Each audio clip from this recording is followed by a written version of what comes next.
लालच बुरी बला होती है। बहुत पुरानी बात है। एक गांव में शेखर नाम का एक व्यक्ति रहता था। वह बड़ा मेहनती था, किंतु गांव में कोई रोजगार नहीं था। उसने सोचा कि मैं शहर चला जाता हूँ, वहाँ मुझे मेरी योग्यता अनुसार मेहनत के पैसे मिल जाएंगे। ये सोचकर शेखर एक दिन अपने गांव से शहर की ओर चल दिया। शहर बहुत दूर था। चलते चलते शेखर थक चुका था। शेखर इतना थक गया था कि अब उससे बिल्कुल भी चला नहीं जा रहा था और वह थककर वहीं बैठ गया। तभी शेखर ने देखा कि वहां से कुछ दूरी पर एक झोपड़ी है और झोपड़ी में एक घोड़ा बंधा हुआ है। शेखर ने सोचा, क्यों ना इस घोड़े को किराए पर ले लूं और इसी से शहर चला जाता हूं। शेखर जैसे तैसे झोपड़ी पर तक पहुंचा। शेखर ने देखा वहां एक व्यक्ति खड़ा हुआ है। शेखर समझ गया कि यह अवश्य ही घोड़े का मालिक है। शेखर उस व्यक्ति से बोला, मुझे आगे शहर में जाना है और शहर यहाँ से कई किलोमीटर दूर है। मैं बुरी तरीके से थक चुका हूँ, तो क्या मैं आपका घोड़ा ले सकता हूँ? इस पर घोड़े का मालिक झुंझलाते हुए बोला, तुम्हें क्या मैं घोड़ा ऐसे ही दे दूँ? शेखर बोला, मैं आपसे घोड़ा फ्री में नहीं लूंगा, इसके बदले मैं आपको घोड़े का किराया दूंगा। घोड़े का मालिक बोला, मैं तुम्हें घोड़ा किराए पर तो दे सकता हूँ, किंतु मुझे अभी दूसरे गांव जाना है।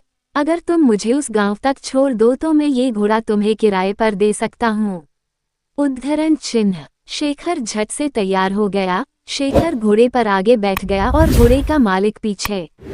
गर्मी के दिन थे, बहुत तेज धूप थी। दोनों चलते चलते थक गए और पसीने से तरबतर हो गए।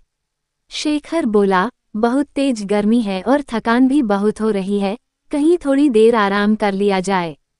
दोनों ने इधर उधर देखा, किंतु कहीं भी कोई पेड़ नहीं दिखा। तभी शेखर घोड़े से उतरा और घोड़े के ही छांव में बैठ गया। शेखर थोड़ी देर ही घोड़े की छांव में आराम कर पाया था कि यह सब देखकर घोड़े का मालिक बुरी तरीके से जल गया। घोड़े का मालिक बोला, मैंने तुम्हें घोड़ा किराए पर दिया है, उसकी छाया किराए पर नहीं दी। तुम हटो यहाँ से, इस छाया पर मेरा अधिकार है और मैं यहाँ आराम करूँगा। ये सुनकर शेखर बोला, महानुभाव, आप ये कैसी बात कर रहे हैं? मैंने अगर घोड़ा किराए पर लिया है तो उसकी छाया पर भी मेरा ही अधिकार है। अगर आप चाहें तो आप भी इस छाया में मेरे साथ बैठकर आराम कर सकते हैं। लेकिन घोड़े का मालिक बड़ा जिद्दी था। वह बोला, नहीं नहीं, इस छाया पर सिर्फ और सिर्फ मेरा अधिकार है और मैं ही इसकी छांव में बैठूंगा। तुम हटो यहाँ से।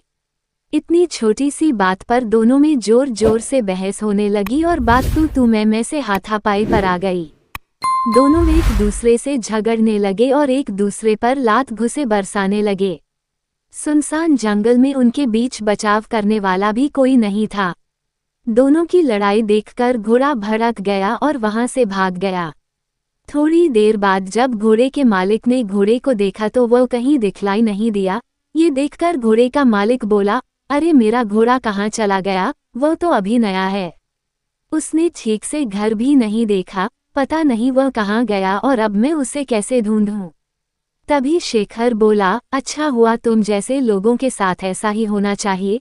अभी तुम छाया के लिए परेशान हो रहे थे, अब घोड़े की काया के लिए परेशान होना।